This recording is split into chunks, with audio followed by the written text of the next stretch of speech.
সাতক্ষীরা যশোর সড়কের ছয়ঘরিয়ায় বালুবাহী ট্রাকের চাপায় দুই মোটরসাইকেল আরোহী নিহত হয়েছেন। মঙ্গলবার 17 ডিসেম্বর দুপুর 2টার দিকে এই মর্মান্তিক দুর্ঘটনা ঘটে। এইখানে অ্যাক্সিডেন্টটা মূলত হয়েছে, এই বাইকটা আসছিল যশোর দিক থেকে, ঠিক আছে, ট্রাকটা আসছিল সাতক্ষীরা দিক থেকে। এখন এই বালের ট্রাকে মনে করেন যে আপনার গাড়ি তো আপনার বাম সাইডে আছে, হয়তো কোনো কান করবে, হয়তো গাড়ির সামনাসামনি পড়ে গেছে মোটরসাইকেলটা। পড়ে যাওয়ার পরে মোটরসাইকেলটা ফুল ট্রাকের তলে চলে গেছে, একজন জায়গায় মারা গেছে, আর একজন বেঁচে ছিল, তার সাতক্ষীরা নিতে নিতে মারা গেছে। ট্রাকের ড্রাইভার স্পট থেকে পালাইছে। আমরা এসে যতদূর দেখলাম, মানে এখান থেকে অ্যাক্সিডেন্ট হওয়ার পরে কিছু মানুষজন বললাম বাজার সাইডে মাদকপাড়ি ছিলাম, ওখান থেকে এসে থেকে এই অবস্থা। তারপরে এই পুলিশ প্রশাসন এসে রাস্তাঘাটগুলো ক্লিয়ার করতেছে। মানে আমরা যতটুকু দেখছি এখানে এসে যৌথ বাহিনী ছিল, তারপরে পুলিশ আইছে। নিহতরা হলেন সাতক্ষীরা সদরের মঞ্জিদপুর গ্রামের মৃত জালাল উদ্দিনের ছেলে জয় এবং তার বন্ধু মাছখোলা গ্রামের হাবিবুল্লাহ ছেলে শিহাবুদ্দিন শিহাব।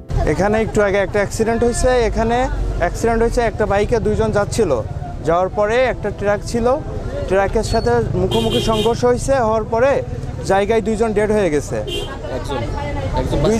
একজন একটু বেঁচে ছিল, পরে একজনকে হাসপাতালে নিয়ে যাওয়ার সময় মারা গেছে, আর একজন এখানে স্পট ডেড হয়েছে আর কি।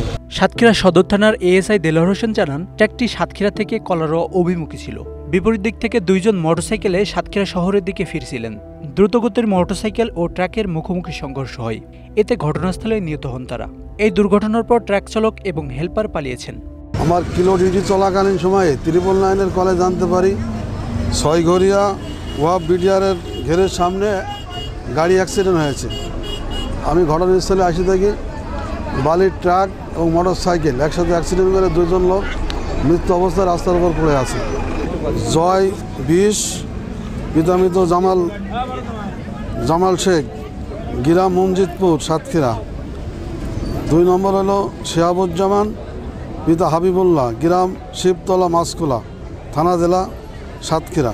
সাতক্ষীরার এই সড়কটি অতীতেও দুর্ঘটনার জন্য পরিচিত। এমন অনাকাঙ্ক্ষিত প্রাণহানি এড়াতে যানবাহনের গতি নিয়ন্ত্রণ ও সচেতনতার বিকল্প নেই। Bangla affairs news desk.